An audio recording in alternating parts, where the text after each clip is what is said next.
The best word that I can use to describe Michael is farcical. Everything about this movie feels like an ingenuine attempt to continue the myth of Michael Jackson rather than do anything to honestly explore the man. But before I get into all of that, I do just want to clarify.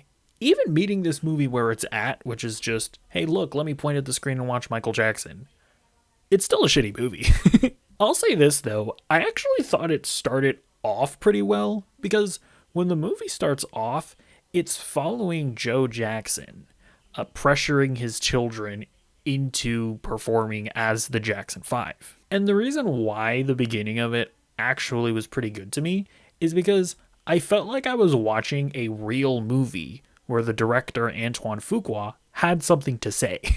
The movie actually made you feel conflicted as an audience member when you were seeing them perform.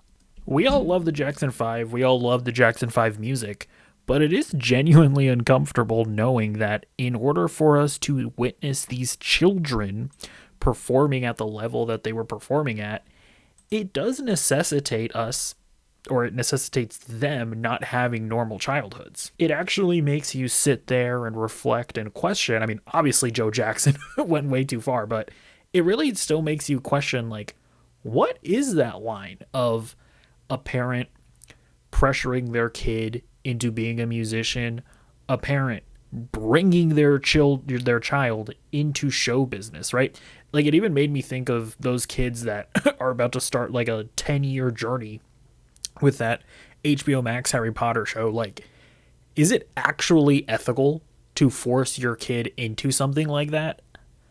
I would kind of argue no, but it also, like, in order for you to get a genius like Michael Jackson, do they have to, like, start off as this being their main thing and being forced to practice and hone their craft like Joe Jackson did? It's like, it makes you uncomfortable when you're watching the beginning of this movie. When I was watching the beginning of this movie, I felt like I was watching an actual piece of art made by an artist that has something to say. That being said, once this movie transitions into Jafar Jackson playing Michael, it just becomes a total cum guzzling fest for the fake persona of Michael that the Jackson estate is trying to sell to you. The rest of this movie is a very straightforward story of a person that has little to no flaws. The conflict for the rest of this movie is exclusively Michael is the bestest guy ever, and his dad is the most evilest guy ever,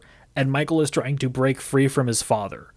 And any of that, complexity that you feel at the beginning of the movie is completely dissipated. There's no conflict between Michael and his mom, his brothers, his bodyguard, his manager. Like, everybody that the estate has a vested interest in portraying positively and exclusively showing a positive relationship with Michael Jackson is portrayed positively.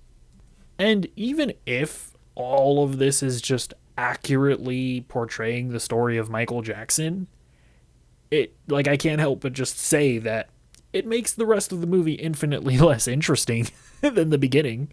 The narrative through line, if you want to say that this movie has one, is Michael and his conflict with his dad.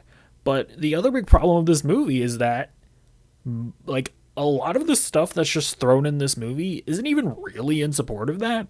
It's literally just a bunch of sequences that are recognizable to Michael Jackson fans so that they can point at the screen and clap. Yay, Thriller is being filmed. He's in the booth and he's creating the song that I recognize, and it's kind of messy at first, but then he gets into the groove of the song, and then it transitions into the concert, and everybody's clapping and cheering, and he's the bestest guy ever. Jafar Jackson looks and feels just like Michael. Like, this is a trope that a bunch of musical biopics, to be fair, like, falls into, but it's like, I'm definitely at the point where I'm just over it. And like, one of the defenses that people have for the movie is that, oh, well, you're not allowed to criticize it because it's not supposed to be a good movie. It's just a celebration of Michael Jackson, and it's a celebration of his music. And Those are just other words to say you're not allowed to criticize it because they were trying to make a bad movie. And like that's the thing is that you can enjoy the movie if you want, but like me and like, you know, critics that gave the movie bad reviews, like we're allowed to say that the movie is bad and not like it. Like we're allowed to have that opinion. You're allowed to like it in spite of the flaws. Like if you just want to go to the movie and point at the screen and say, "Woo, Michael Jackson, yay, me clap like seal." You're allowed to do that. But like you don't need to attack critics for like criticizing a movie when that's their job. But okay, so there I'm just trying to criticize the movie as it is, meeting it where it's at. It's just not a very good movie. Now I kind of want to get into the more insidious aspect of it, which I have been touching on, but like not only would them making this movie more accurate to who Michael really was, just it would have made it a better movie. I would argue that the way that they're going about lying about Michael Jackson is insidious and I would argue disrespectful to Michael Jackson. So just as an example, did you know that Michael Jackson he didn't actually speak in that weird baby voice? Out of nowhere, Michael Jackson calls me. Pick up the phone. I said, hello? Hello? Who is this? This is Michael. I hung up the phone. Michael calls again. Who is this? It's Michael Jackson. Spike. I hung up the phone. The third time. See, this is with Mike. Spike, this is Michael Jackson. Don't see. He used to do that. He had a deep voice, and he would use it when motherfuckers get out of line. I remember crazy. We would shoot one of the music films. Spike, Spike, Spike. He was trying to get my attention. Spike! I turned. I don't know where'd that come from? But no, the entire movie, Jafar Jackson is talking like this, and I'm Michael Jackson, and I'm a soft-voiced, kind-hearted guy. I'm the bestest guy ever. It's so weird. It's public knowledge, right? Like, they wouldn't even be revealing something unknown about Michael Jackson's life. But that's the thing, right? The Michael Jackson estate is not interested in celebrating Michael Jackson. They're not interested in having people know Michael Jackson as a person. They want to continue making as much money as they possibly can off of a dead man, right? It's not like Michael Jackson himself is benefiting from them keeping up this charade. They want to continue having this man be a myth, right? A thing that everybody can just love. And, you know, so like that's the thing, right? Like, that's I think I've touched on it before. That one of the defenses is, oh, this movie's just celebrating Michael Jackson. No, it's not. This is a movie that's ashamed of Michael Jackson. Because if they actually wanted to celebrate Michael Jackson, they would portray him how he actually was. And they would show their love for the actual man. So no. This is not a movie that is celebrating Michael Jackson. If you want to go and clap like a seal, yay, look, Michael Jackson, that's fine. You can do that. But don't say that you're celebrating Michael Jackson because you're not. Another thing that this movie does, which is just complete and total nonsense, it tries to do this thing where I'm Michael Jackson and I want to go solo. I want to express my real voice. And so it shows him wanting to separate from the Jackson 5. But the weird thing that this movie does is it exclusively portrays that as Michael fighting with his father over that. It's like, okay, hold on. I'm expected to believe that none of his brothers felt some type of way about Michael Jackson going solo. None of his brothers felt betrayed. That wasn't like a factor in all of this. It was exclusively Michael versus the big bad Joe Jackson. Again, I'm not running defense for Joe Jackson. Like, I could totally believe that the guy was a monster. But they couldn't even add some emotional complexity within that. They couldn't have Michael grappling with him betraying his brothers. I mean, not necessarily betraying his brothers, but him feeling like he's kind of betraying his brothers. Like, no. Again, this movie is not interested in honestly portraying the man that is Michael Jackson. It's not interested in honestly portraying his brothers either, who, they're still alive and don't want that to be a thing. You can also read about how Michael was religious. Apparently, when he was doing the Thriller music video, because he was a Jehovah's Witness, he was actually running into conflict with his own faith and his church. Again, the movie just glosses over everything that could possibly make Michael Jackson an interesting character, a complex character, somebody that people can actually relate to. They just want him to be the most positive and inoffensive myth, brand possible in order to sell to you. Michael's the genius in the whole situation, right? Quincy Jones, he just pushed some buttons. When they were shooting Thriller, Michael actually went to the director and he was like, you're not getting us in the shot. If you pan the camera up a little bit, director, guy whose entire job this is, you could actually get us in the frame. It's like, Michael was also the cinematographer on Thriller.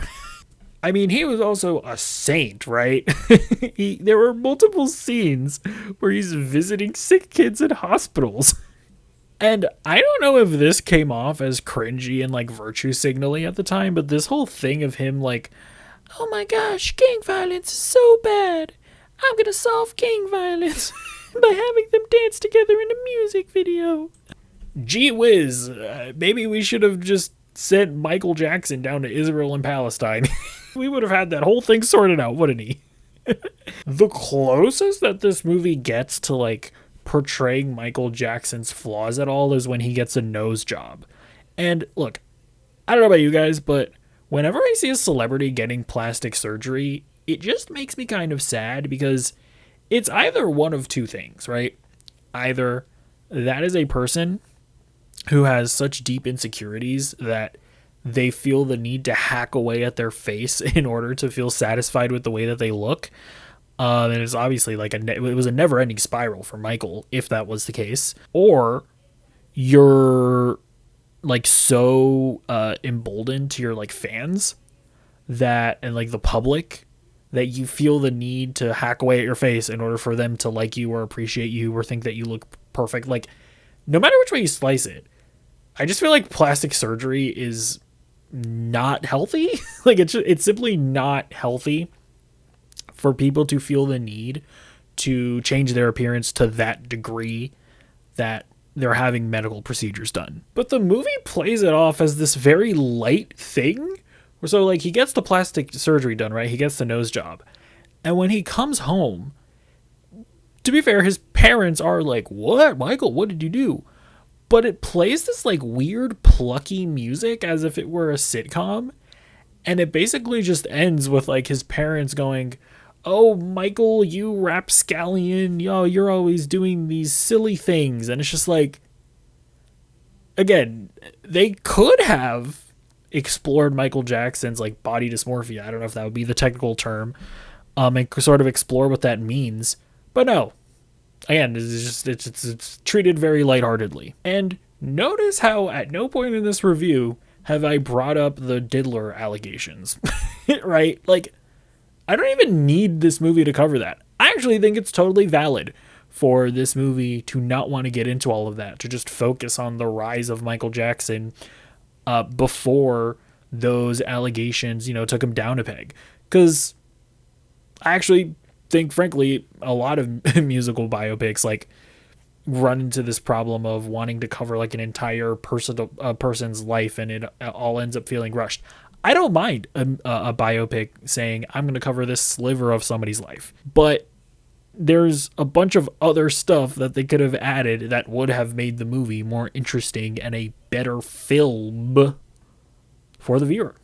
But on that point, even though I don't explicitly cover the allegations, I would argue that this movie is very clearly setting up the defense for why Michael likes hanging around kids that you would imagine the sequel is going to inevitably have to cover. Like, there are so many scenes where Michael Jackson is reading Peter Pan and he loves Neverland Ranch, and oh, Michael Jackson is just an innocent child in an adult's body. Look at all the wacky animals that he has, and he still likes playing Twister, guys. He's still a child at heart. This movie does a better job of trying to rationalize why Michael Jackson liked hanging around kids so much than the MCU did in setting up the multiverse. And, it's just impossible to notice, and it feels incredibly gross to me, because here's the thing. I have no problem admitting that, at least as far as I've looked into and I've been able to see, there's no definitive evidence that, Michael Jackson he'd any kids. I have no problem admitting that, and I think it would be unfair for that to be his reputation when it's not definitively proven. But Michael Jackson definitely had inappropriate relationships with children, and he had inappropriate behavior with children. When you're talking about children, we met Gavin.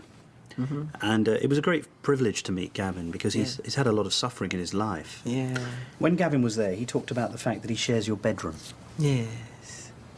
Can you understand why people would worry about that? Because they're ignorant. But is it really appropriate for a 44-year-old man to share a bedroom with a child who is not related to him at all? That's a beautiful thing. That's not a worrying thing? Why should they be worrying? Who's the criminal? Who's Jack the Ripper in the room? This is a guy trying to heal a child. I'm sleeping in a sleeping bag on the floor. I gave him the bed because he has a brother named Star. So him and Star took the bed, and I'm on the floor in the sleeping bag. Did you ever sleep in the bed with them? No. But I have slept in the bed with many children. I sleep in the bed with all of them. When Macaulay Culkin were little, Kieran Culkin would sleep on this side, Macaulay Culkin's on this side, his sister's in there. We're all just jamming the bed. And we wake up like dawn and go in a hot air balloon.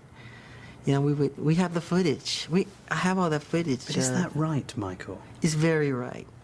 It's very loving. That's what the world needs now. More love, more. The world needs a man who's 44 sleeping in a bed with children. No, you're making it all wrong. Well, tell me, help me. Because what's wrong with sharing a love?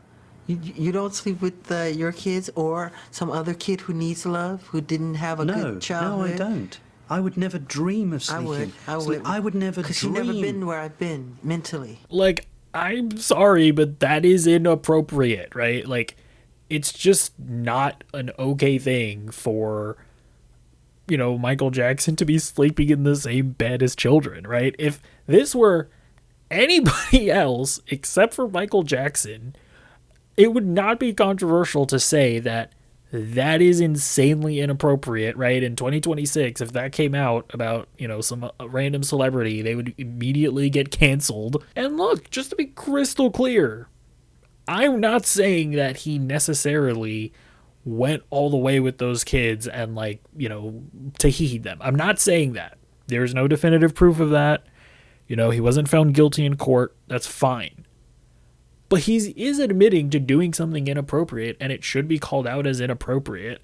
And we should be able to acknowledge that Michael Jackson was a disturbed man. If you want to say that it's because of his childhood and it's because, he didn't have a normal one and all of that, that's fine. If you want to make Michael Jackson a sympathetic figure, I can actually get down with that, right? Like, I think that, again, the beginning of this movie does a decent job of communicating why that is. But you can just already tell when you're watching this first Michael movie, they are gearing up to run as much defense as they possibly can for the inappropriate behavior of Michael Jackson. I'm sorry, but it just is. And I will also make this point. You can acknowledge everything that I just acknowledged and still like Michael Jackson's music. Like, I feel the way that I do about Michael Jackson. After watching the movie, I came home and I listened to a bunch of Michael Jackson's music because it's great, right? Like, I am able to separate the art from the artist in that way of, like, I am able to say, I think Michael Jackson acted inappropriately with children, but he's a talented artist and I can still consume that art. I'm capable of doing that. I wish more people were because like the insane like defenses of Michael Jackson when people are like, oh, Michael Jackson did nothing wrong. He didn't do anything wrong. Yeah, he did. He did. And that behavior shouldn't be normalized. We should not be normalizing adults sleeping in beds with children when they aren't even their family. So anyways, in conclusion, the Michael Jackson movie is yet another dumb musical biopic that is not interested in celebrating the artist. This is not a celebration of Michael Jackson. As I said before, this is just a group of people that are interested in making as much money off of a dead person as possible, and so they are going to continue selling the lie, selling a myth, selling a brand to you to make as much money off of you as possible, and they have no interest in honestly portraying the man and actually celebrating who the man was. They're not interested in that. And I think that's kind of gross personally. And even putting all of that to the side, it's still a shitty movie. You saying that the movie was intentionally trying to be bad doesn't mean that I'm not allowed to criticize it for being bad. So, whatever. Bye.